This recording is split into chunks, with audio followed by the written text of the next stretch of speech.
Good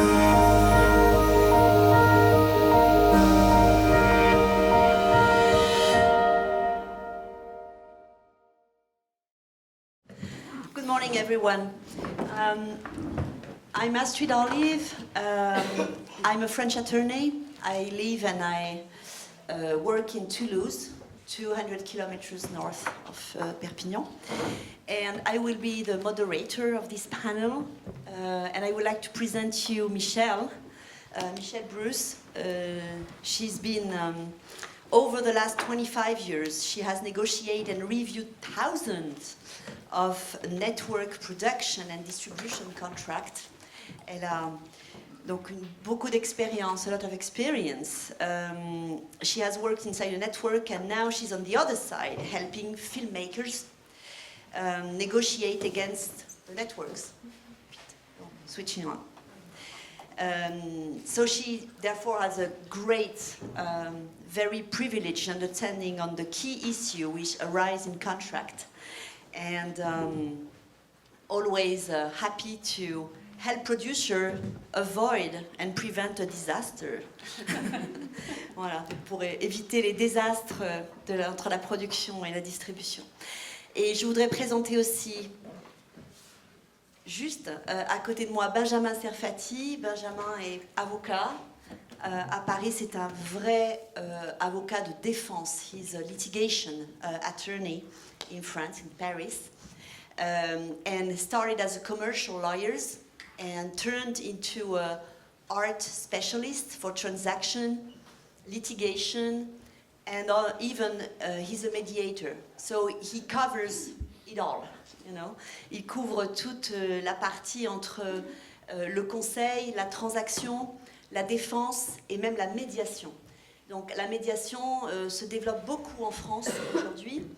On est un petit peu en retard par rapport à pas mal de pays, mais je crois que c'est aujourd'hui devenu très important. Et je pense que c'est vraiment important pour vous aussi de savoir ça. Amicable resolution alternatives are turning very important in France and everywhere in the EU. And we are a little behind compared to the US, for example, where it is a mandatory alternative prior undergoing a litigation. But it's very important because it's also a mindset. Getting help, trying to resolve problems before they turn really bad. And also it's a mean to keep the outcome governed by the parties. And otherwise it's a third party, a judge, who decide for you. And it's not always a good idea. La médiation est un moyen de permettre aux parties de garder l'issue du problème et non pas de la confier à un tiers juge qui ne connaît pas votre histoire et qui parfois va sortir une solution qui n'a rien à voir avec et qui ne va respecter aucune des priorités des parties. Voilà. So maybe we could start by, you know, we definitely don't want to be over legalists, boring, you know, boring attorneys, boring. Is my microphone working? Never boring. Interesting. But most of all, to be comprehensible, because sometimes our language is so esoteric that voilà, on ne veut pas être ésotérique, on va avoir un langage simple. Et on va juste peut-être vous expliquer, Michel et Benjamin vont vous expliquer ce qu'il faut comprendre par contrat. C'est très important que vous preniez le temps de lire le contrat. C'est pas drôle. Souvent, vous n'avez pas envie parce que vous voulez aboutir. Et ça, c'est peut-être la première erreur qu'il ne faut pas faire. Il ne faut pas la faire même parce que, dans certains droits, le fait de considérer le contrat, c'est ce qui permet qu'il soit valide. Un contrat que je ne lis pas est un contrat pas valide. Alors, ce n'est pas la peine de signer quelque chose qui n'est pas valide. So, usually, or sometimes, we want to reach the result, to reach the contract, and then we forget to read it, and it's boring, so we don't want to read it, and we don't understand, etc. It's definitely the first mistake not to do, okay? So start to read, and they will explain you what, you know, how to scan through the contract, and the keywords, les mots-clés qu'il faut regarder dans un contrat, et qu'est-ce que ça veut dire. Michel, peut-être? Yeah, we were just speaking actually to pick up on your point, Astrid, about cultural differences with contracts. And in the UK and America, if you don't have a signed, fully executed agreement, both parties have signed, or maybe multi-parties have signed, that contract isn't valid. Alors, en fin de compte, ils ont préalablement échangé avant de faire cette intervention, et ça allait dans le sens de la présentation d'Astrid, et ils ont insisté sur les différences culturelles liées aux différents contrats, que ce soit anglais ou américain.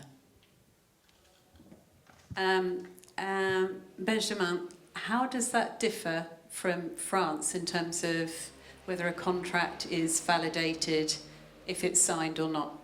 Et donc, elle demande à Benjamin quelles seront les différences par rapport à un contrat passé en France. Alors, on a en France une particularité par rapport au système qui prévaut au UK et aux États-Unis, c'est le principe du consensualisme. So we have one particular difference in contracts in France between compared to England and the UK, and that's one of consensuality. Ce qui signifie concrètement que à partir du moment où vous avez que la preuve de l'existence du contrat est libre, you can bring the evidence that the contract does exist by any means, even informal means. What does it mean? Concretely, we want to stick to a concrete approach, not to be too much academic, as you just told, Astrid.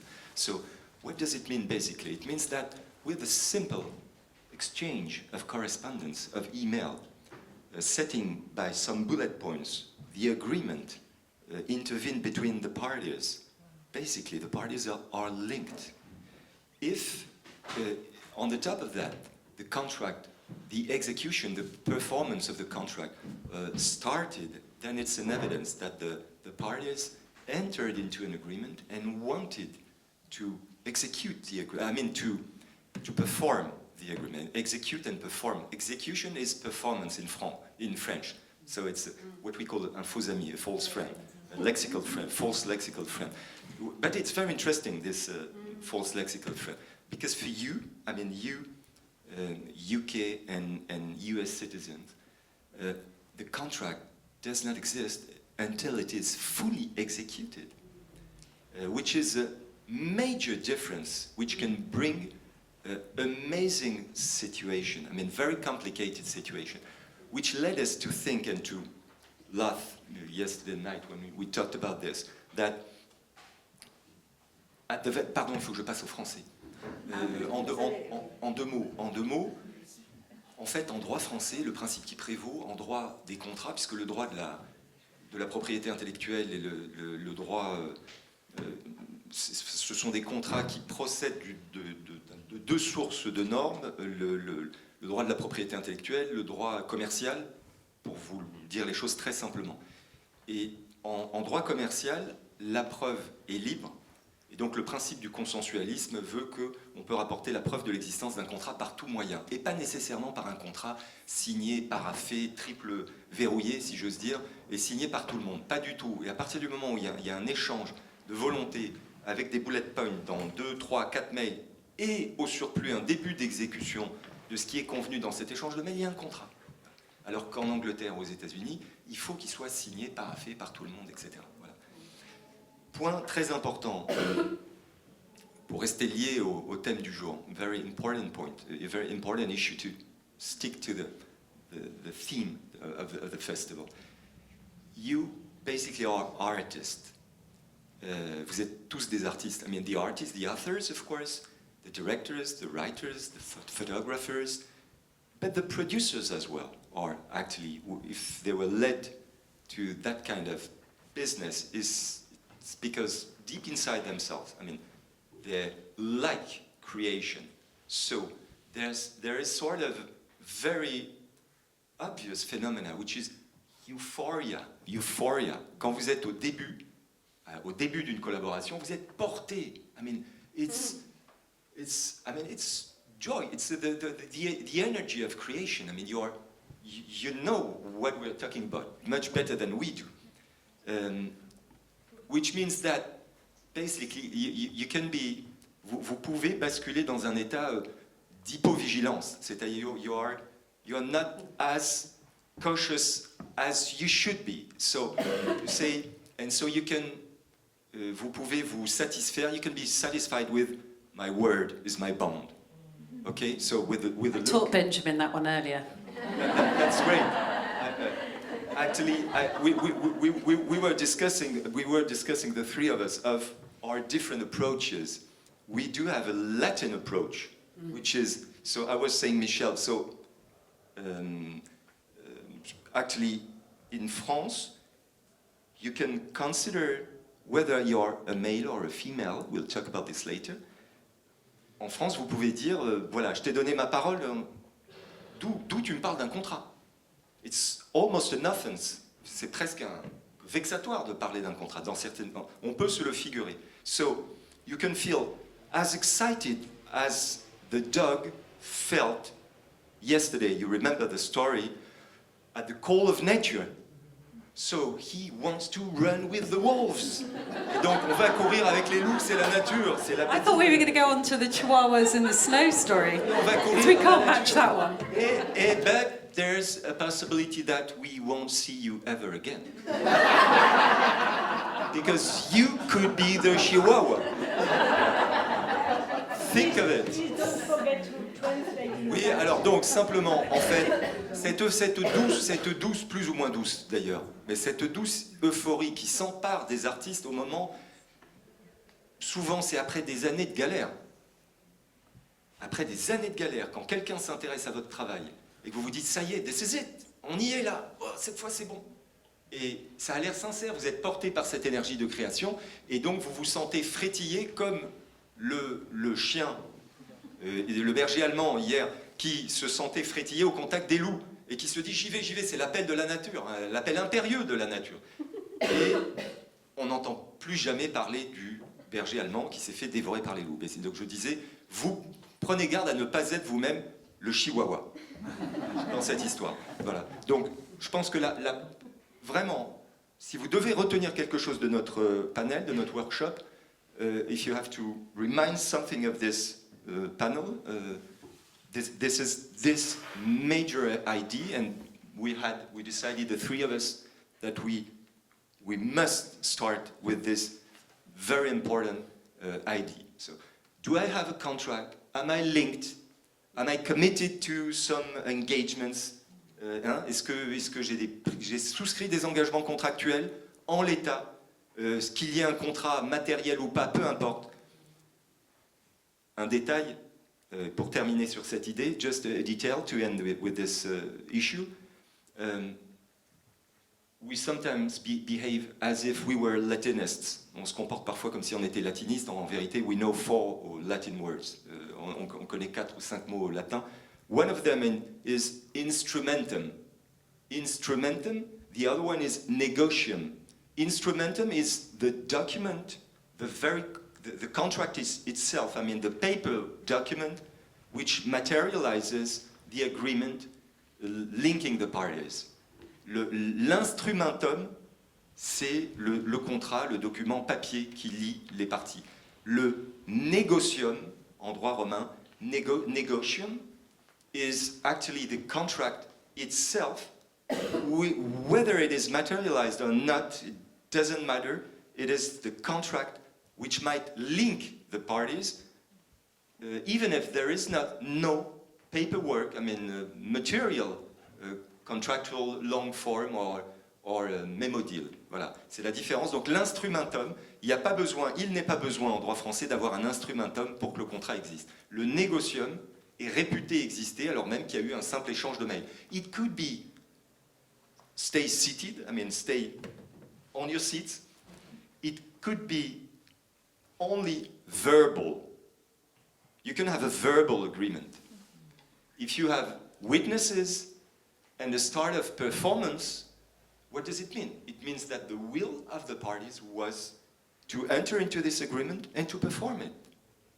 So even a verbal agreement might exist. So all along our panel, this idea we have to keep this idea in mind. Voilà, il faut juste réfléchir à toutes les questions qu'on va adresser maintenant, qu'on va aborder, à la lumière de cette idée qui est en surplomb, qui irrigue en fait votre pratique à vous, votre pratique à vous, your daily practice. You're not allowed to forget this principle. Keep it in mind. C'est la boussole vraiment qui doit vous guider dans vos échanges entre parties, quand vous êtes producteur avec les auteurs, les distributeurs, et quand vous êtes auteur avec les producteurs. Peut-être pour garder en conclusion un comportement pour vous, c'est donc de surmonter cette appréhension du contrat. D'accord ? Libérez-vous par rapport à ça. Try to overcome the apprehension, the inhibition you have toward the contract. The contract is a key for partnership. It's far beyond a boring paper with words that you don't master. And also keep in mind that we also have our own cultural approach. When it comes from the US, being a client of each other, it's definitely something noble. It's about trust. It's about building something together. When you are Latinist, a client it's when you cannot have anything else. You cannot be friend, you cannot be partners, so you are client. It's very underestimated. So for the one who comes from Latin country, don't forget that even if you have this, cultural shadow, overcome it. Being a client is not a bad word. C'est pas un gros mot d'être client l'un de l'autre. Et il faut peut-être approcher, garder le côté positif des anglo-saxons, où être client, c'est se faire confiance, c'est bâtir quelque chose d'unique. Et moi, j'aimerais que dans vos approches, quel que soit l'endroit d'où vous venez, gardez ça pour surmonter l'appréhension de la lecture du contrat qui est absolument fondamentale, parce que là, vous allez devenir acteur de votre projet, et non pas soumis à une signature en bas de page qui peut vous enfermer dans quelque chose que vous n'avez pas voulu.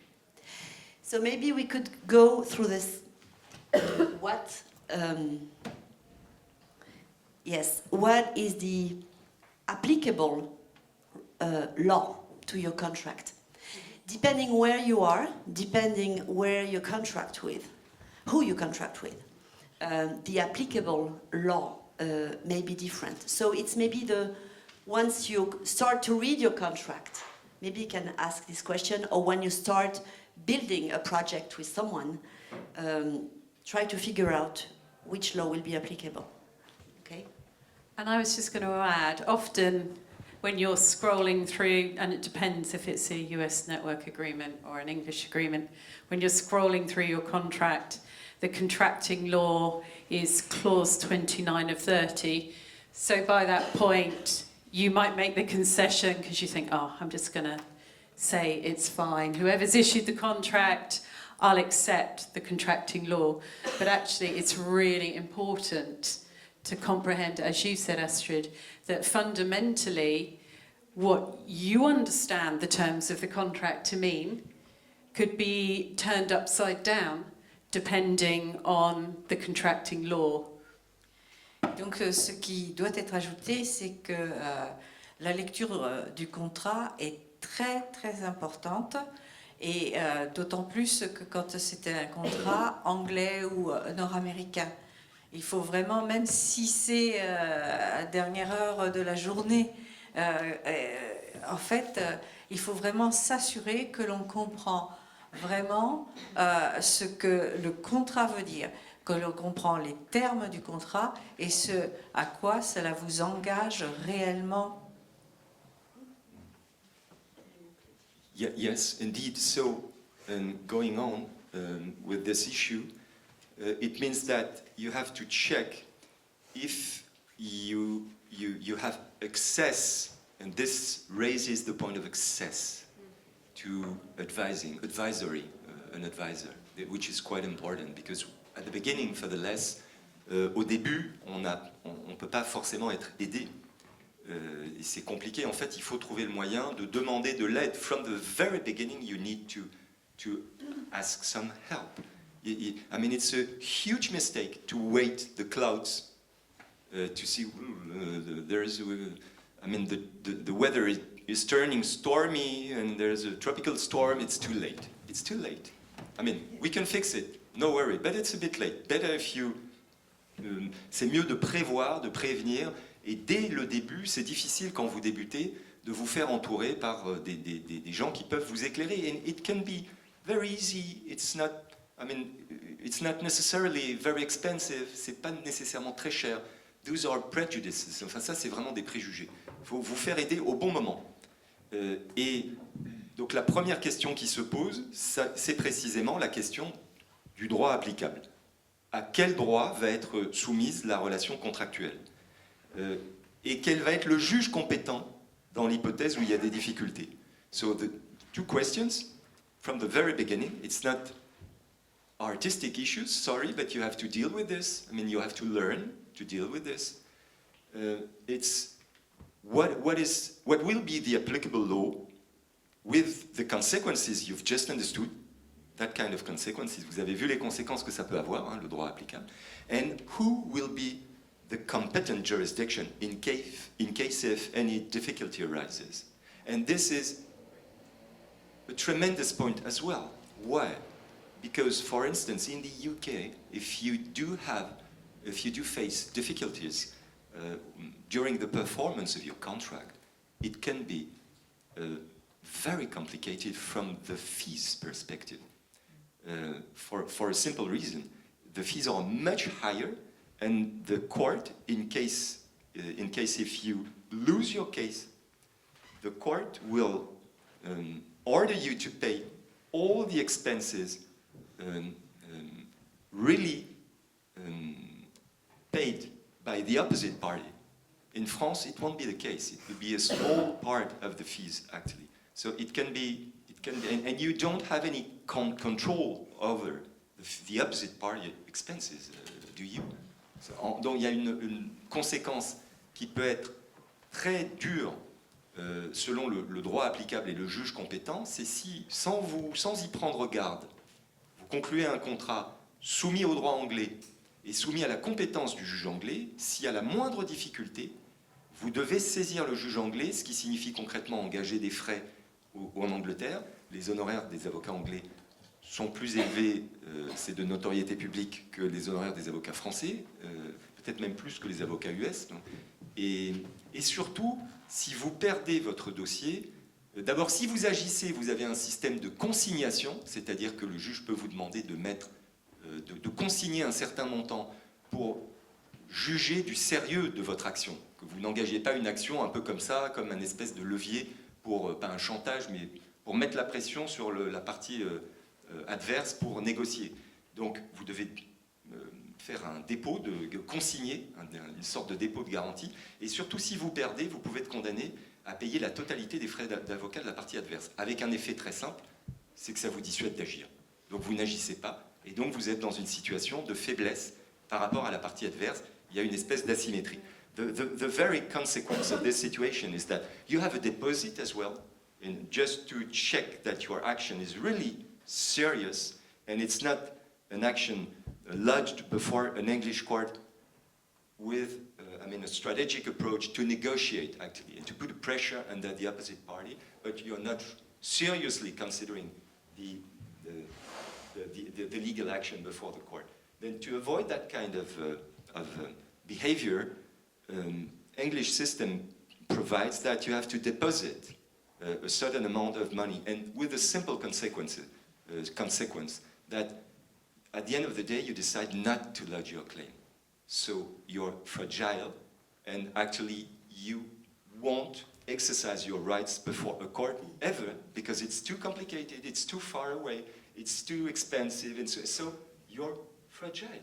So there is not a symmetric relationship So you have to be very careful of applicable law, and as Michel said, which is really so true in the concrete life, Article 29, oh gee, it's 11:30. Let's have rest, we'll sign this in, it's all right. And in addition, we trust each other. We trust one another. My word is my bond. Very dangerous. Donc, en fait, on laisse tomber. En plus, c'est en clause 29 du contrat qui fait 12 pages et tout. Waouh, c'est bon, ça va. On n'est pas parano non plus. We're not paranoid, so let's sign it, it's all right. Additional mistake. As a practical conclusion, second one, keep in mind that in many situations you can pick the law applicable if you do it, as if you negotiate it with the other partner. So this is sometimes a mean to avoid, so address it with the counterpart rather than, sustain the result of this. So this is something definitely that you can negotiate. Say, okay, why do we, especially for the US contract or even for French contracts, say, okay, why don't we could take our law. Okay, we are the other end of the world, but we can decide to do the law of New York or something more familiar. But it has to be in writing. So. And secondly, talking now, I would like maybe us to come back to the contract rather than to the litigation after contract, and maybe have you select 2 or 3 keywords about this contract. What should you watch closely? Maybe the price, maybe this. What kind of word? I think the first thing. Alors, on va peut-être. Oui. Pardon. Pardon, j'ai dit bon. Donc, première chose, c'est de se rappeler qu'on peut choisir dans beaucoup de contrats la loi applicable. Donc là encore, plutôt que de subir, n'hésitez pas, mais ça veut dire qu'il faut avoir une attitude progressive et dire ce contrat, je ne le signe pas parce que je veux faire vite. Je regarde cette clause et je dis peut-être on pourrait choisir une loi qui est plus la nôtre, même si on est à l'autre bout du monde. C'est tout à fait possible. Et en plus, si par hasard ça tourne mal après, le juge doit commencer par regarder quelle était l'intention des parties. Donc si cette intention est exprimée, il vous suivra. Alors que sinon, c'est lui qui va prendre le lead. Ensuite... Point très important, en fait, sinon il y a un corps de règles applicables qui décide du droit applicable. Il y a un jeu juridique et le juge va le suivre. C'est ce que vient de dire Astrid. There is a set of rules. If we don't provide the applicable law and who will be the competent jurisdiction, there is a set of rules that jurisdictions would apply anyway. But unless you convened in the agreement what you wanted you. Et donc, je souhaitais aussi revenir au contrat plutôt qu'au contentieux après contrat, qui après tout est ce qui reste quand on a tout épuisé.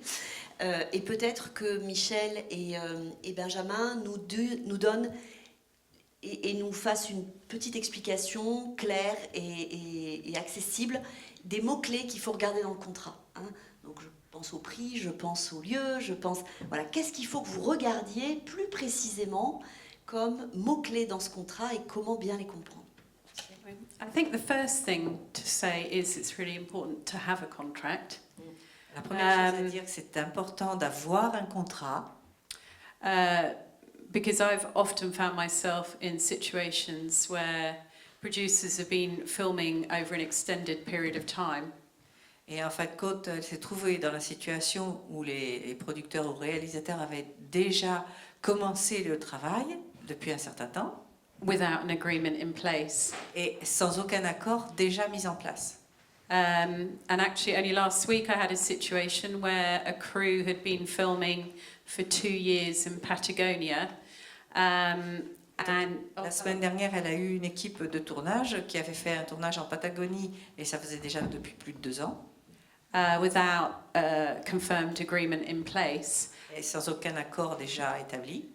And at the point at which they were delivering, the network started renegotiating the terms. Et au moment même où ils allaient justement livrer leur œuvre, Et c'est à ce moment que le diffuseur a commencé, la chaîne a commencé à renégocier. So in terms of contracts, please always be careful if you're sent an MOU, Memorandum of Understanding, or a Heads of Agreement, because they may not be legally binding. And if, talking of keywords, les mots-clés, that's about my French. If the contract says the terms are open for good faith negotiation, Donc c'est là où aussi elle dit qu'il faut faire bien attention, quels que soient les échanges qu'il y a eu, les échanges préalables, il faut faire bien attention parce que quelque part, ce ne sera pas vraiment du coup un lien formel. yeah, what does good faith mean? De bonne Good faith foi. to Et who? To the donc, producer même si on or to the network? même si on présume de la bonne foi du producteur ou du distributeur. I think entering deeply into the very heart of the contract, pour entrer vraiment dans le cœur du contrat. The issue is the field of the rights assigned at the very beginning, referring to a contract between an author and a producer. Dans le contrat qui lie un auteur à un producteur, la première question à se poser, c'est quel est le périmètre des droits cédés. And this is quite an issue for documentary producers because basically it provides the kind of, to what extent you're going to be entitled to use the rights, in what fields, to what kind of exploitations. En fait, de cette clause dépendent les exploitations que vous allez pouvoir faire des droits qui vous sont cédés par l'auteur. So, to take both perspectives, because we assume that you are producers and authors, pour prendre les deux perspectives, producteur d'un côté, auteur de l'autre. Il y a quelque chose de très important, c'est de s'assurer, quand vous êtes producteur, que les droits qui vous sont cédés vont vous permettre tous les modes d'exploitation possibles. Quand je dis tous les modes, c'est tous les modes formels, c'est-à-dire en salle, au cinéma, à la télé, en VOD, en SVOD, et puis tous les supports matériels, tous les supports formels qui vont être mis à votre disposition, y compris ceux qui n'existent pas encore. So there's the first matter, which is any kind of exploitations have to be assigned in the contract. And when I say any kind of exploitation, it's a formal exploitation, but as well, all the rights deriving from the main rights, tous les droits dérivés, with a single and very eloquent example. Some clients of ours are concerned with that kind of issues today, avec un point en particulier. Par exemple, le droit d'adapter un documentaire que vous acquérez vous comme producteur, dont vous faites l'acquisition des droits, dont vous acquérez les droits, le droit de l'adapter en fiction. For example, the right to, starting from a documentary project, to produce a feature film.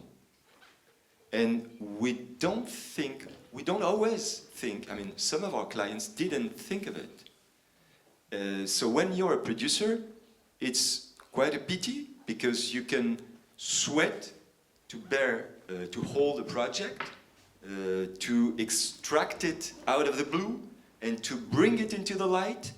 And then when it comes into the light, some people see it and say, yeah, well, we can adapt it in a fiction, in a feature film. Great, except for you, because you don't owe the adaptation right to make a feature film. It's the same if we change the perspective. Un problème quand vous êtes producteur, vous portez un projet, vous allez le chercher, vous le sortez des limbes, en 2, 3, 4 ans, à la force du poignet, vous en faites un beau documentaire qui sort, qui a un certain succès, d'estime ou commercial, peu importe, en tout cas on le voit. Et là, il y a un producteur de fiction qui se dit « Waouh, mais il y a un super film de fiction à partir de ça ». Si vous n'avez pas, vous, fait l'acquisition des droits d'adaptation de ce documentaire en fiction, vous êtes marron. Et c'est dommage quand vous avez fait cet effort de porter ce projet pendant 2, 3, 4 ans parfois. On the other side, as to the author is concerned, it's quite important for the author to provide and to define very firmly how would be dealt the situation under which the rights would be assigned. I mean, a feature film project would be produced based on the documentary the author wrote and directed. It's quite important to secure the author's position so that the author, who at the end of the day invented and sometimes hold for many, many years his project, might not have, I would say, fair and balanced revenues from the exploitation of the feature film based on his documentary project. Voilà. Si on adopte la perspective de l'auteur, ben là, l'idée, c'est dans le contrat de verrouiller les modalités de rémunération de l'auteur, rémunération liée à l'exploitation d'un film de fiction qui serait adapté d'un film documentaire dont l'auteur serait l'auteur qui l'aurait écrit et qui l'aurait réalisé, par exemple. Voilà. Simplement pour sécuriser et prévoir une juste rémunération revenant à l'auteur à raison de ces exploitations-là. Ça c'est probably at the heart of the contract, the kind of contract that do interest you. This issue is one of the main important, probably. Yeah, I think though, the problem with a lot of UK and US networks is that if you're being commissioned, if it's a work for hire, Netflix for example, and they're paying the full fee, they want you to assign over all of the rights. So rights retention for certain US broadcasters where they're fully financing it, and in the case of some very fortunate and experienced producers here who get a Netflix commission, they pay a lot of money. They expect that full assignment of the rights, and the concept is a US concept which sometimes is difficult to comprehend outside of America. Oui, donc en fait, il faut cependant se rendre compte qu'au niveau des réseaux de diffusion, comme Netflix, quand il y a un financement global, entier, qui est fait d'une œuvre, c'est très difficile de garder vers soi les droits. Parce qu'en fait, vu le niveau de financement qu'ils apportent, et aussi c'est de même aux États-Unis, et ils en attendent du coup le reversement total des droits vers eux aussi. But all is not lost, because within those agreements, actually, there's quite a lot you can negotiate. So, for example, by way of example, it's absolutely critical that you allow yourself a reasonable cure period if something goes wrong before the network can suspend, take over or terminate. Oui, donc en fait, faut pas désespérer, tout n'est pas perdu. Il y a quand même des possibilités de négociation et il est possible justement de prévenir toutes les périodes où il risque d'avoir des changements, des modifications et même des renonciations, des arrêts de projet. Oh, just one more thing, and the other key thing is how long you lock yourself in for. So the options clause is really important as well. So many times people sign their lives away because they allow US networks rolling, unlimited options to have additional series when the network decides to trigger the next series. So that's a key negotiation point within those kind of agreements. Oui, donc dans les autres mots-clés aussi, c'est le temps d'engagement des deux parties. c'est d'être dans la capacité de bien l'évaluer et de bien la déterminer explicitement, parce que ça peut engager pour quand dans le futur on va faire des séries ou toute autre exploitation qui pourrait être envisagée par la suite. Alors, c'est parfait, on parle de la durée, ça c'est très important dans le contrat, de ne pas avoir de clause de renouvellement qui s'impose à vous aussi, tout le temps. Et je crois que Benjamin a quelque chose à rajouter là-dessus. Oui, là aussi, alors effectivement, il y a des différences assez fondamentales d'approche entre la logique aux États-Unis et en Angleterre et la logique en France. En France, c'est négociable. Ça peut être la durée légale des droits d'auteur, c'est-à-dire 70 ans après la mort de l'auteur, ce qui fait loin. Ça peut être moins, ça peut être 10 ans, 15 ans, voilà. Bon. Ensuite, il y a aussi la durée des droits des contrats de distribution, on y viendra tout à l'heure, là, qui lie le producteur et le distributeur, mais on fera un focus sur le contrat de distribution. Voilà, donc là, il y a des différences importantes. There are differences, so you got it, within our respective legal system, UK, US, and France.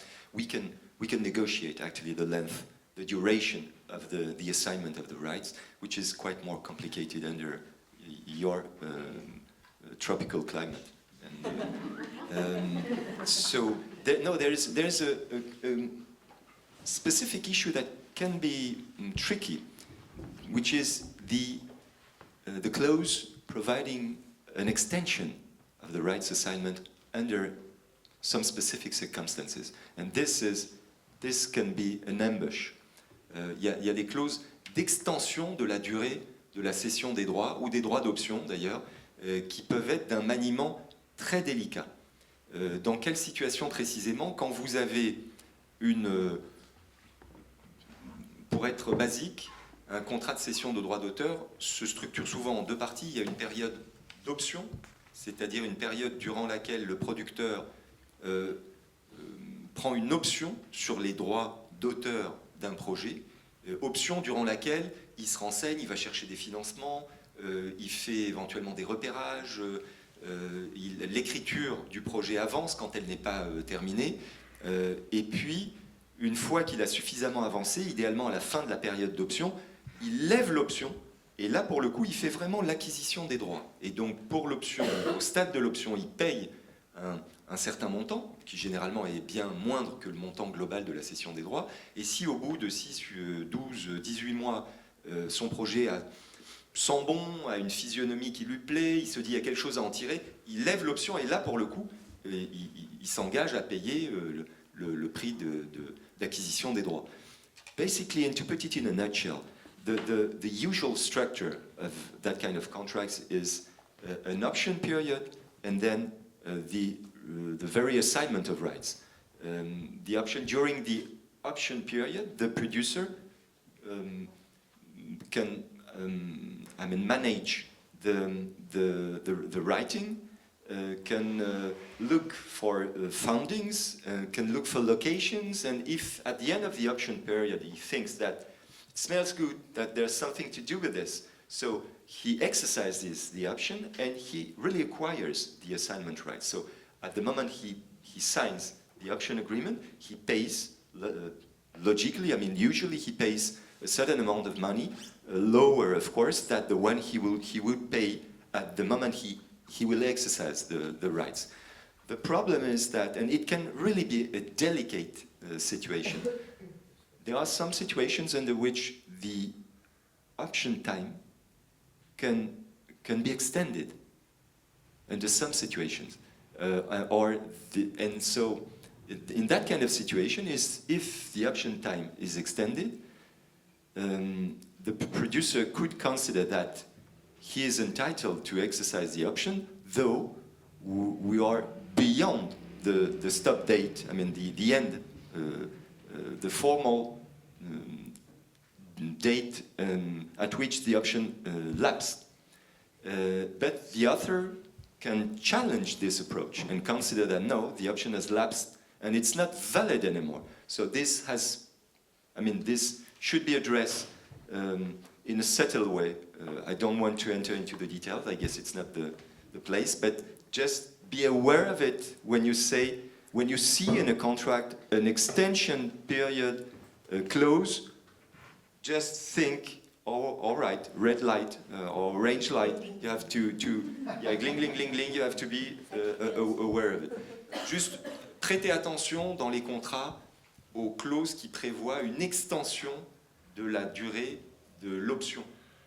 Parce que sous certaines conditions, les parties peuvent convenir que il y aura une extension de la durée de l'option. Par exemple, si l'auteur, le réalisateur, if the director is ill, for instance, le réalisateur est malade, il n'est pas en capacité de, ou l'auteur, et donc, bah, logiquement, on peut dire, this is linked to force majeure, c'est en lien avec le sujet de la force majeure, mais enfin, on ne va pas rentrer dans le détail, je pense. Hein. L'idée, c'est juste de retenir que ça peut être tricky, et donc il faut vraiment appréhender des situations de ce type avec beaucoup de subtilité, puisque le producteur peut lui considérer que la période d'option s'est prolongée parce qu'on était dans la situation prévue contractuellement, quand l'auteur, lui, pourrait considérer que pas du tout, l'option a expiré, et donc l'auteur n'est plus lié et il est libre d'aller proposer son projet à des producteurs concurrents. Voilà, c'est ça qui se joue hein, derrière ces situations-là. I think it's worth us talking about the force majeure clause quickly in terms of, I say it very quickly, in terms of, as a clause, I think you should always check, or someone should check for you, what's included within the definition of force majeure, because often networks will slip other unconventional things into that clause that fall outside of an act of God, as a force majeure should be defined. And they also, you should also have a reasonable period, industry standard is 4 weeks, in order, in the UK and US, you should have a 4-week period in which you have the ability to suspend production and then recommence. But a lot of networks now have been taking out that 4-week period of suspension, and networks are using the opportunity of force majeure as a trigger for takeover and termination. So this is another key clause that I recommend that everyone checks.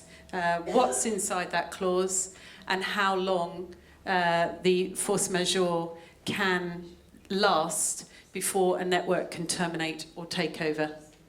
Donc il faut vraiment être très attentif à la clause de force majeure.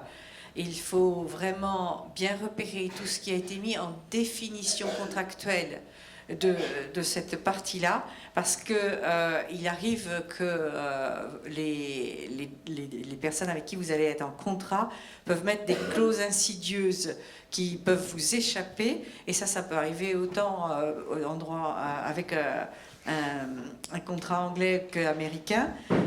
Il faut bien faire attention dans quel cadre ça peut vous permettre de suspendre et de reprendre l'activité. Il y a ce délai de 4 semaines dont il faut bien aussi se méfier, parce que dans certains cas, la partie avec qui vous êtes en contrat peut en profiter pour carrément sortir définitivement du projet.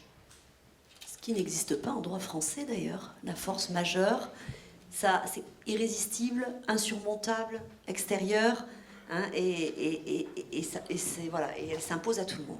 Et elle est extrêmement rare. Alors, nous avons parlé de délai, nous avons parlé de temps, nous avons parlé d'écrit, et maintenant, ce que tout le monde attend sans oser le dire, l'argent.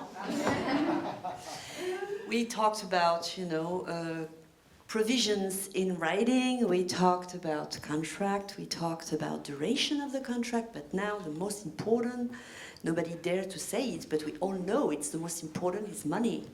So maybe I would like you to tell us about the structure of the remuneration, what it's about, it's an amount, what do we include in this amount, what is per se included, what you can't make sure is included or not, what kind of fee are always out of this basis. Qu'est-ce qui fait partie de cette rémunération? Qu'est-ce qui peut être conçu à part? Voilà, et je pense que c'est les définitions qu'on va avoir. Alors celle-là, it's also a blinking, provision. C'est aussi une disposition qui doit allumer des clignotants dans votre tête. Yeah, so often in the US and the UK, the concept of a fixed fee or a flat fee is very common for producers, for freelancers, and it's incredibly important that the fee is analysed carefully based on the budget, allowing contingency, clarity about what's being delivered for that fee. Whether you're responsible for any overages, if it goes over the budget, whether you share savings if you come in under the budget, and how long you're working for that fee. So don't allow, for a fixed fee, you to make yourself available and provide services for an unlimited period of time. Otherwise, you could be working for 2 years rather than 12 months. For the same money.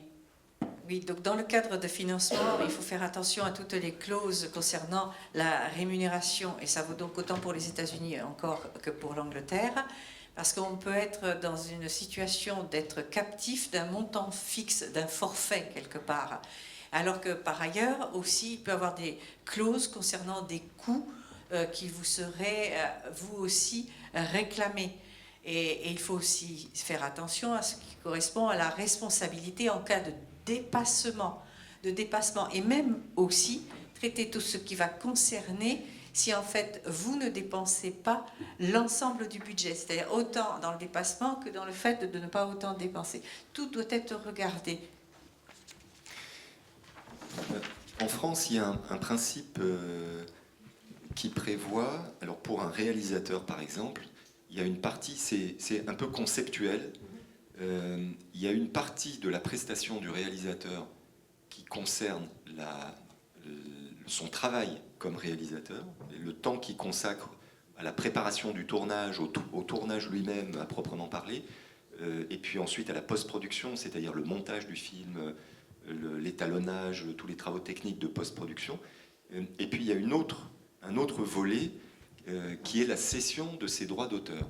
Et en droit français, on scinde ces deux champs de rémunération de manière très claire, et la loi nous le prescrit, puisqu'on ne peut pas imaginer, comme on le peut en Angleterre ou aux États-Unis, en fait, il y a un fee global, sauf erreur. Hein.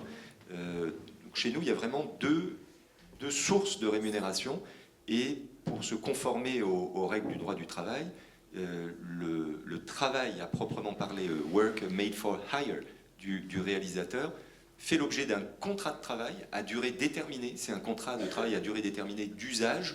On parle de CDDU dans notre jargon, c'est l'acronyme de contrat à durée déterminée d'usage.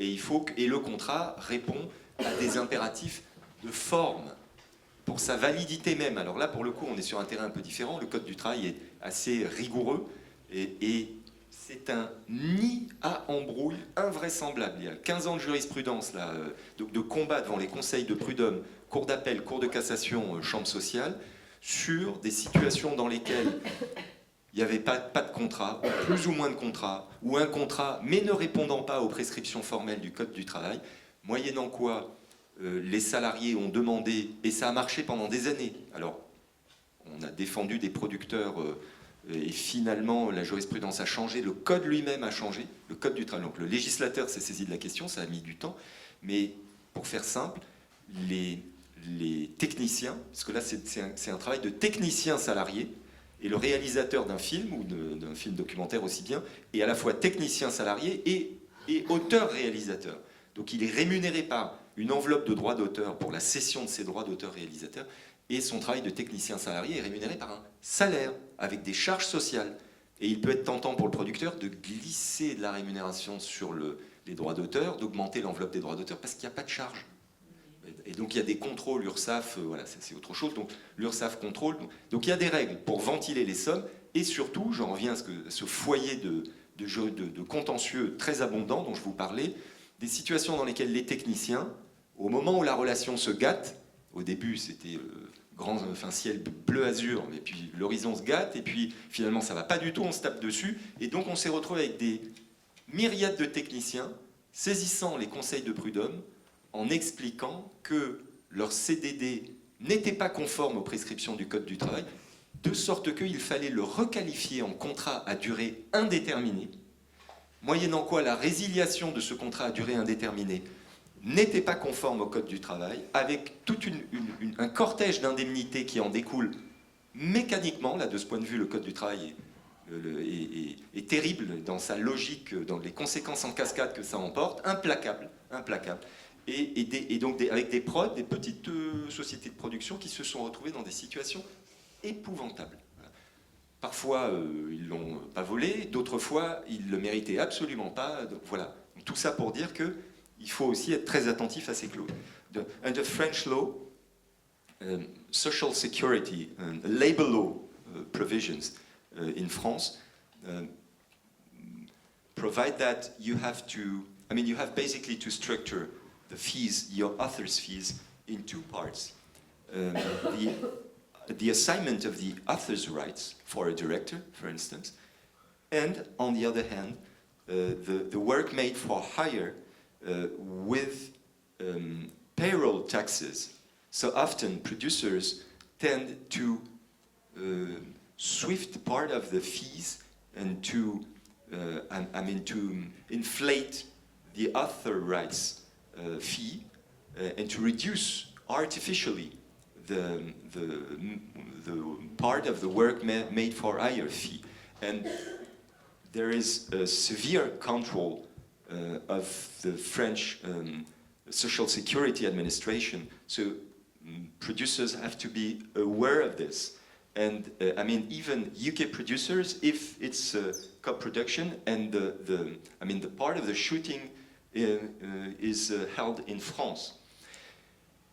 We have another issue which has really, which has been very important for the last 15 years. You have, including for the directors, for the part of the job they make, of the technical, what we call a technical job, preparation of the shooting, shooting itself, and post-production issues, all that kind of stuff are governed by social security law as an employee, actually, with this payroll taxes issue. And French labor law code provides that you have to respect certain specific formal rules, a formalism, stating that, no matter the detail, but there were many litigation cases under which, at some point during the performance of the contract, the relationship between technicians and the producer were tense to such an extent that the technicians lodged claims, and many claims, it happened in many cases, before Social Security Court, saying basically that the very specific short-time contract aiming at governing the relationship during the production phase with specific rules. It's not a classical employment contract, as you are aware of. So they were basically claiming that the formal rules were not fulfilled, were not respected by the producer. And when I'm talking about formal rules, it's really formal rules. A case, a cross and some specifications, the length of the contract, the specific activity, that kind of details.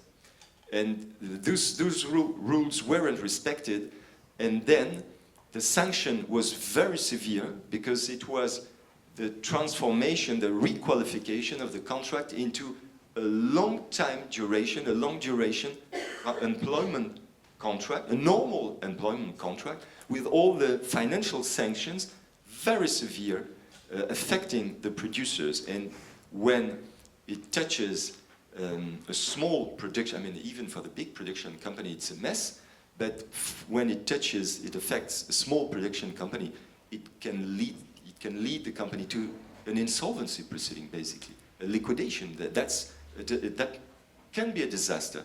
So you have to keep in mind that the way you manage the situation with the directors and the technician is of the highest importance as well, so that you don't have to face that kind of situation. We talked about the cession rights and the indefinite or short-term contract for higher employment. What about the fees? Extra fees, transportation, materials, insurance.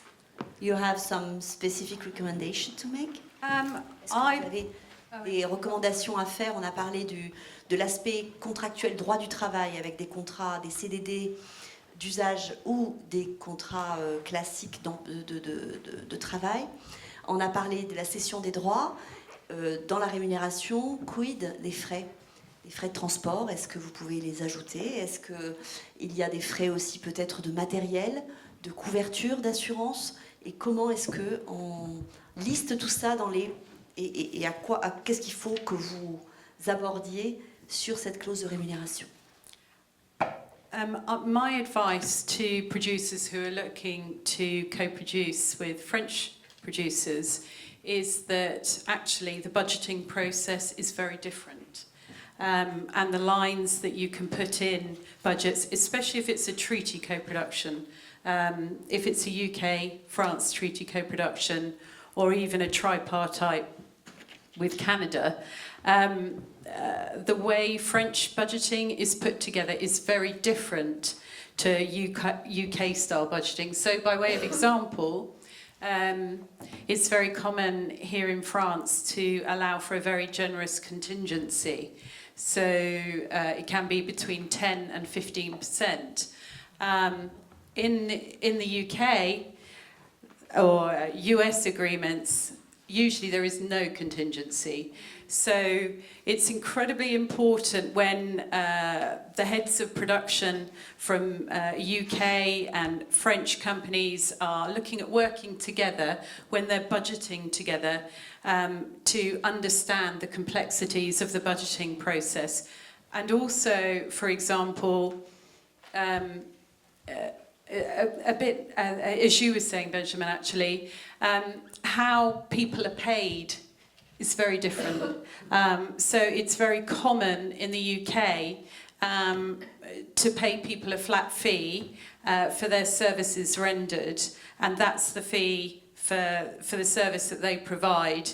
And there are no additional payments, there are no residual payments. So by way of example, if you engage crew, you often pay them a set fee. You don't.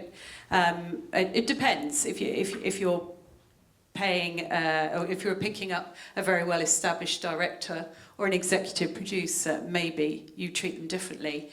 But in the UK, it's very different, the budgeting process, and it's really imperative right at the beginning of a co-production process for both parties to come together before they submit their budgets to networks or to any of the potential financing bodies, because it is a very different process.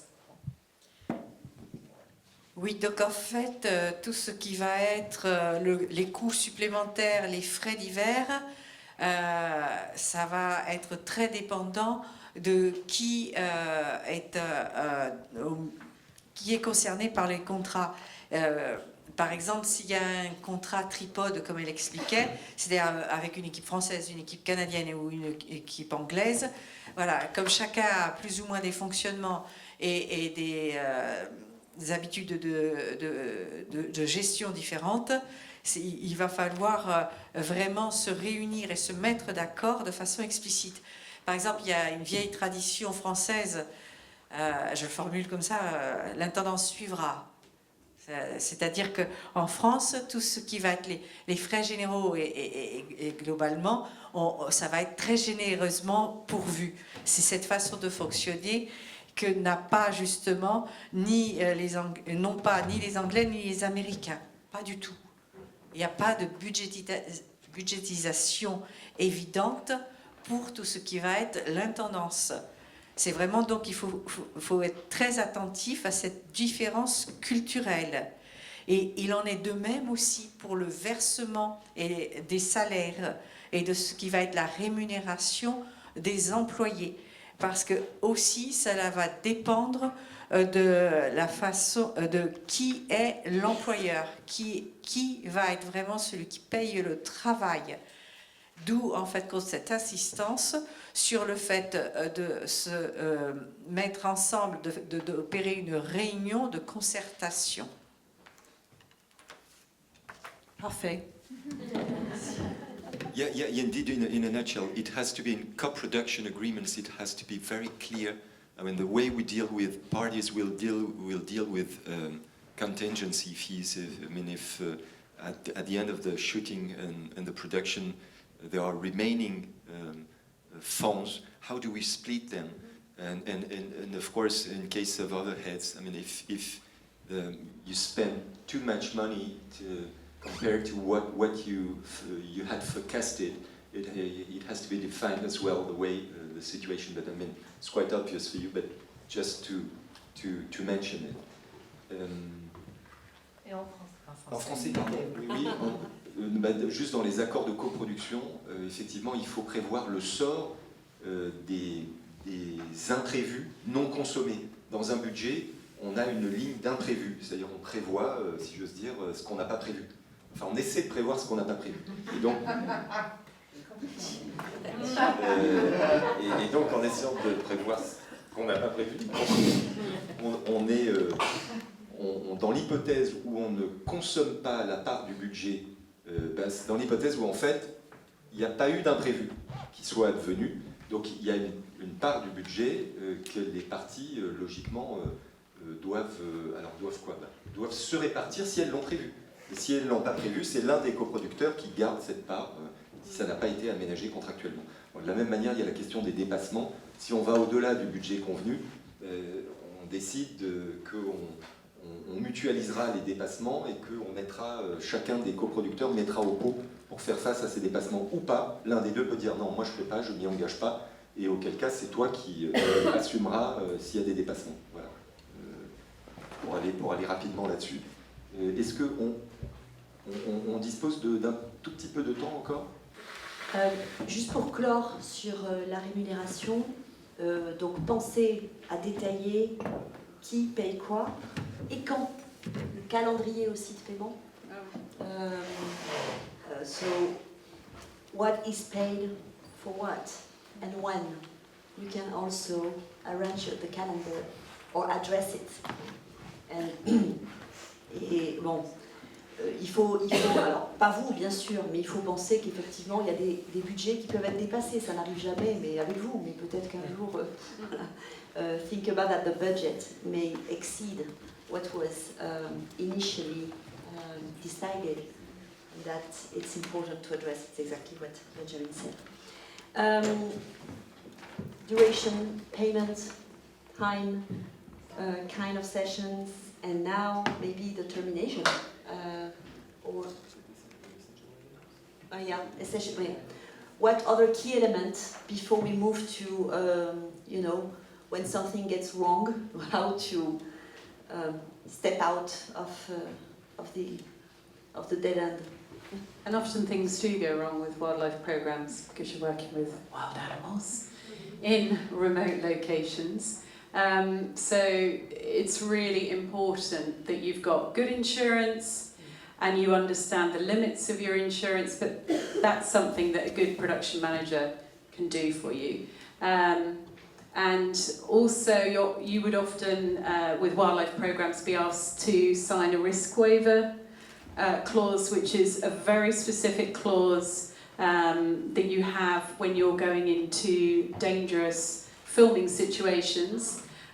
So please review your risk waiver clause very closely so that you understand what you're responsible for. And very simply, a risk waiver is where you accept that you choose to put yourself in a dangerous position and therefore you won't sue the network if something goes wrong, if you're injured, or worse, if you're killed.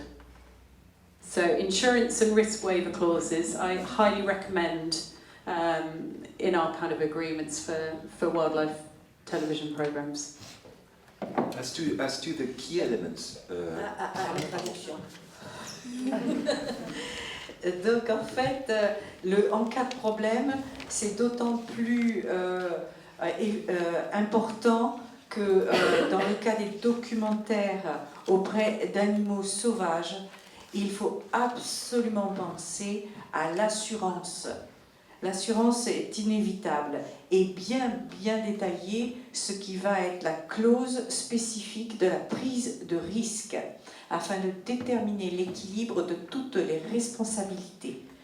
Très certainement, cette clause de risque sera formulée dans le sens que vous avez fait un choix et que vous en acceptez donc tous les choix de ce danger que vous allez prendre, que vous allez donc auquel vous allez faire face, et quelque part il vous sera demandé de ne pas faire donc de poursuite par rapport à celui avec qui vous allez être en contrat, le distributeur qui vous aura commandé par exemple quelque chose, et que c'est votre choix qui vous amène justement à ce danger, que vous en acceptez toutes les conditions, voire même la conséquence d'être tué. Is it also a reason to envision a repatriation system, or is it provided by? Est-ce que du coup il faut envisager aussi tout un système de rapatriement depuis l'assurance mondiale assistance ou autre, ou est-ce que c'est systématiquement vu par le producteur ou le distributeur? Yes, insurance policies always have an allowance for repatriation in the case of a disaster.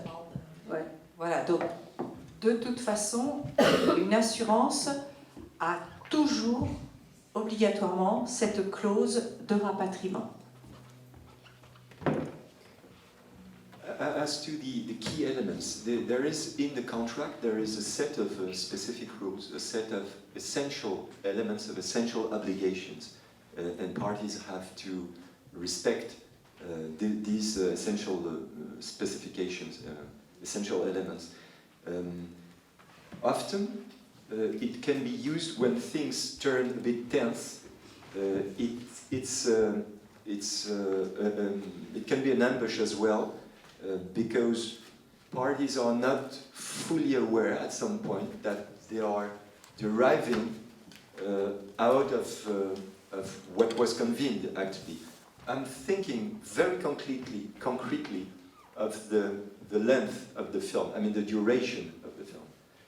You can convene with a TV broadcaster, for instance, that the film will be 52 minutes, or I mean, for television, it's really there are standards, obvious, and no one thinks that it can go. He could go beyond the standard duration.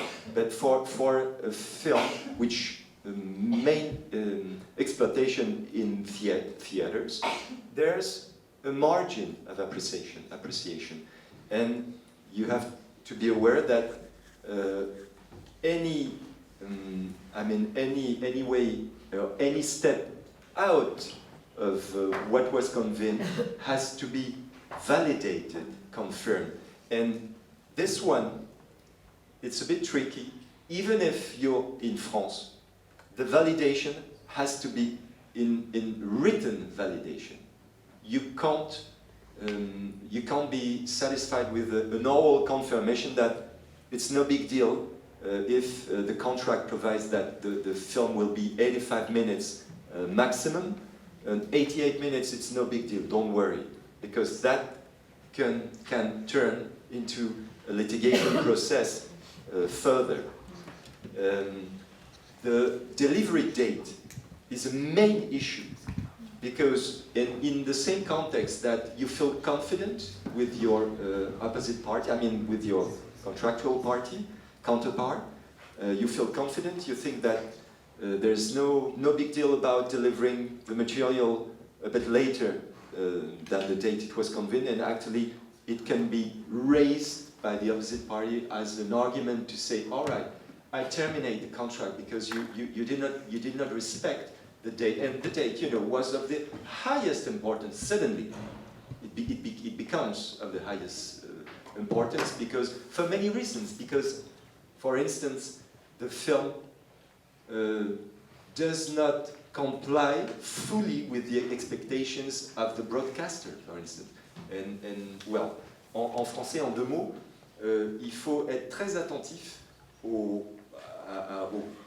clauses qui prévoient les obligations essentielles du film, parmi lesquelles on a la durée, la date de livraison, les spécifications techniques, c'est-à-dire la manière dont on va livrer le matériel. Si les relations sont conviviales, constructives entre parties, tout va bien, mais le jour où ça se tend, et ça peut se tendre au moment de la livraison du film, parce que là, le diffuseur voit le film et dit « Non, c'est pas exactement ce que tu m'avais vendu, quoi. C'est pas ce que j'attendais. » Donc en fait, ça ne va pas répondre à mes attentes en termes de retombées et de recettes générées potentiellement. Donc le prétexte pour sortir d'un deal pour un diffuseur ou un distributeur, c'est d'aller chercher dans les key elements des manquements contractuels et de prétendre qu'il y a un manquement contractuel, ça a été livré trop tard, c'est pas le bon matériel technique, voilà. Alors, il y a toujours un filet de sécurité qui est une période durant laquelle la partie qui livre, donc le producteur, a la faculté de corriger, de rectifier le tir. There is usually a cure period, Michel was referring to, during which the producer is allowed to correct, to make the delivery online with the contractual expectations. But nevertheless, you have to be always cautious because there are some contractual clause saying, for instance, in the presentation of the project that it's going to be a thrilling project. Thrilling is totally subjective. It's very difficult to apprehend. But material and very concrete commitments, such as the length, the date, and the specific technical specifications, can be used once again as a false argument to try to challenge the contract. Voilà. Et là, donc, il faut vraiment le faire confirmer à l'écrit, c'est-à-dire tous les changements. Si vous dites, bon, le film va faire 88 minutes parce qu'on a des super séquences, c'est pas grave. Si le diffuseur vous dit, non, c'est bon, il n'y a pas de problème, là, pour le coup, même sous l'empire du droit français, il faut impérieusement vous le faire confirmer par écrit. Ça, sinon, c'est un nid à embrouille, pour parler familièrement. Can I also add, when you're looking at your contract and the network has the full approval rights, the right of full approval over all cuts, maybe they have the right to have an EP on the project, it's really important that you build in detail into the contract which specifies how many times they can look at cuts, the time period they can look at cuts. Don't allow it to be open-ended. So, for example, what's a reasonable time period for them to come back to you? Because if you're a producer and you've got a post-production house, an external post-production house providing their services, and the network have an indefinite period of time to come back, and they can request multiple changes, that can cripple a budget. So adding as much detail as you can to the whole process makes for a much better position if the network wants changes. And also, if the network wants changes, make sure it's in your contract that if the network approves changes, they're responsible for those costs. A lot of people don't do that, and they end up going over budget, and they end up responsible for those costs. Donc ce qu'il faut ajouter, c'est que par rapport au contrat, c'est la notion d'approbation des deux parties. D'autant que, bon, on peut se trouver avec un producteur exécutif qui justement aura ce rôle d'exiger ou pas certaines applications de clauses. Là aussi, par rapport à l'intervention de ce producteur exécutif, c'est qu'il y a des moments ou des dates où il peut avoir une relance dans le projet.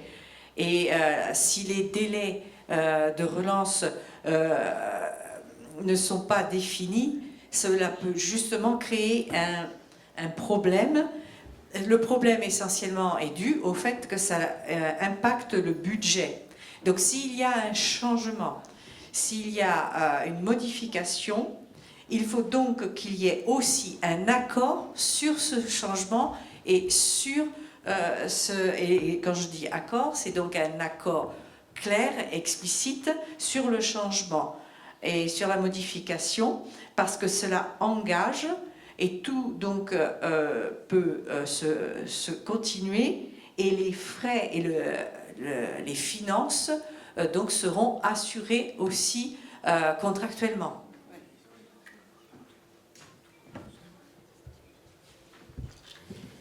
In the short time left, we could maybe you could describe briefly or display the key element of the distribution contract. What do you think? And then we'll see the resolutions, alternative resolution. Okay. Dans les quelques minutes qui nous restent, je voudrais peut-être dire quelques mots sur le contrat de distribution parce que c'est celui qui vous concerne le plus. Et on terminera par les modes alternatifs de règlement. In a nutshell, as distribution agreements, the stuff is that it's a major, of a major importance, because I'm thinking of French companies giving the power to another company, a distributor, to exploit the film and to collect the revenues and then to split their between co-producers, and the co-producers afterwards give their own share to the authors. Just want to focus on a specific situation, the situation in which the distributor gets in an insolvency proceeding. It can be quite a mess, so just 30 seconds, no more. You might provide in your contract a specific clause providing that in case of an insolvency proceeding affecting the distributor, you can't say that you would remove from the relationship. It would be a non-valid clause because law doesn't allow you to remove for many legal reasons, the detail of which we won't enter today. But so you might provide that a specific bank account would be dedicated to your own revenues deriving from the exploitation of your film. Just remind them, try to not to forget this advice, and because basically at some point the company which is in an insolvency proceeding is not allowed to pay anyone when the insolvency proceeding is open, is not allowed to pay anyone unless under specific process you are able to define very precisely what belongs to you. And usually all the positions, all the belongings, all the financial revenues are melted so that anyone is able to say, it's mine, it's money, basically. And so you have to declare your own credit, but you have to wait that the proceeding goes ahead and to see what happens. So basically you can't do anything.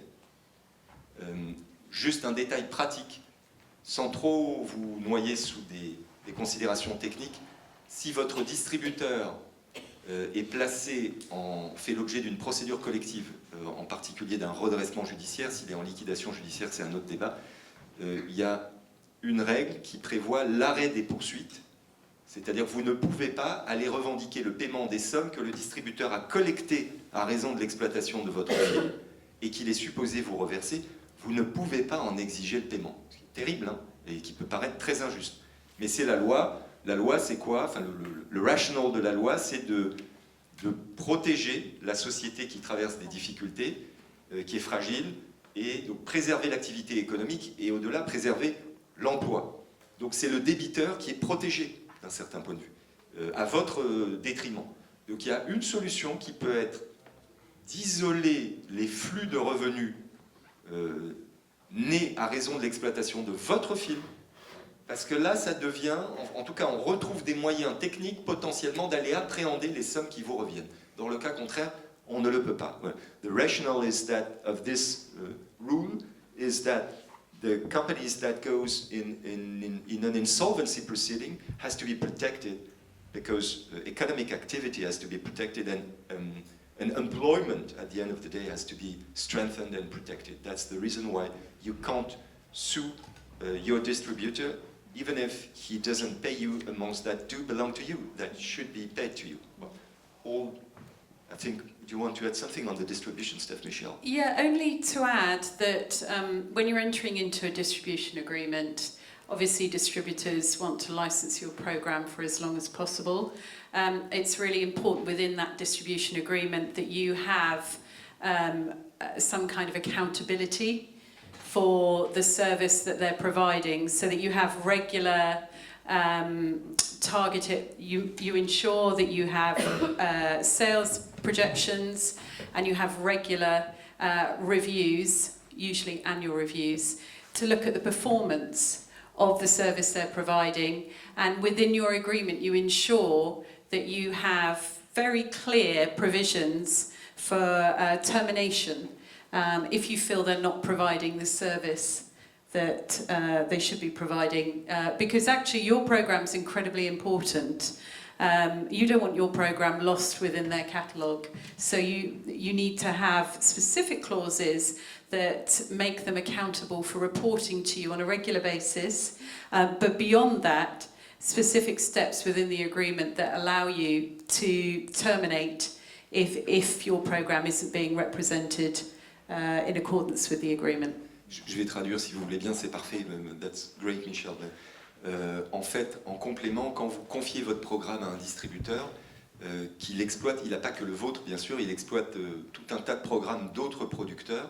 Et donc, il est absolument essentiel de prévoir un dispositif de contrôle des comptes, donc de reddition des comptes. Le distributeur vous rend des comptes mensuellement la première année, semestriellement ou annuellement la deuxième. Et donc il faut un dispositif de reddition des comptes dans une transparence totale. Et dans l'hypothèse où vous avez affaire à un distributeur qui ne rend pas ses comptes ou qui les rend mal, alors vous devez vous ménager la faculté de résilier le contrat qui vous lie à votre distributeur. It's what we call under French doctrine a cooperation contract.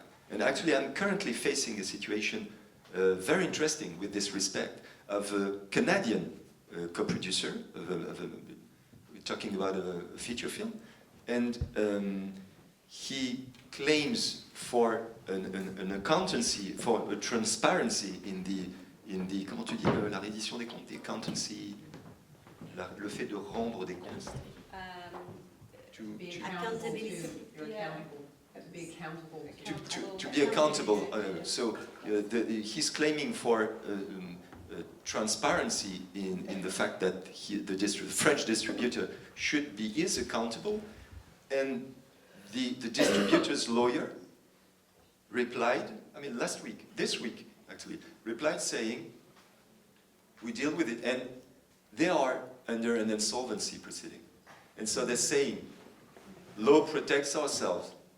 So, okay, we give you the last semester, the last 6 months accounts of the exploitation of the film, but as to the forecast and as to some specific details, just to know the way things are going on and to try to forecast and to try to think of legal figures to get directly the money in the hands of the subcontractors.